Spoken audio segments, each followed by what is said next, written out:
I'll just give it a first polish now, or a first buff, you might say. Not so much a polish. Now this is the polishing compound. So you just run this over the disc, over the pad, and then you run it over it again. I think what I'm going to do, I just want to clean it up and see what it looks like, because I want to, otherwise, if you see here, if you see these marks here, these little marks, you can get rid of them so that you can't see them, but you've got to cut into the, you got to basically grind them out, and then you sand it and clean it up. So I just don't know if I want to go to that extent with having to make it absolutely perfect, because I have to break through that compound that's, you know, protecting the fork as it is at the moment. So I may just give it a buff. So I want to see what it comes up like, and then see.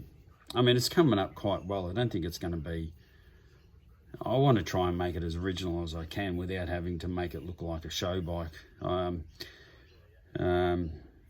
You know, just make it look nice. You know, so we'll see. Anyway, let's see what happens. So polishing compound onto the disc. Let's see what happens.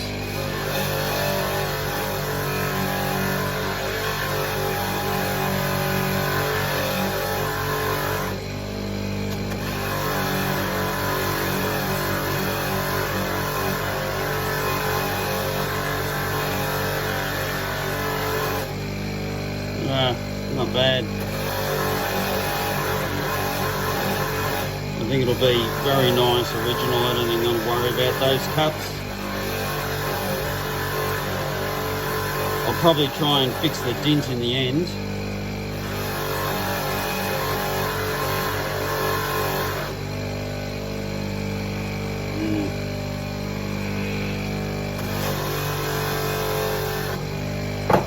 Try and see what happens when I polish over the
let's just see how it goes here.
It's come up quite well. It's perfectly fine. I think just with a bit of a hand polish, aluminium compound, I think it'll come up perfectly fine. Just with a bit of a clean up of some spots and stuff like that, I think it'll be fine. So I'm not going to strip that. That looks good.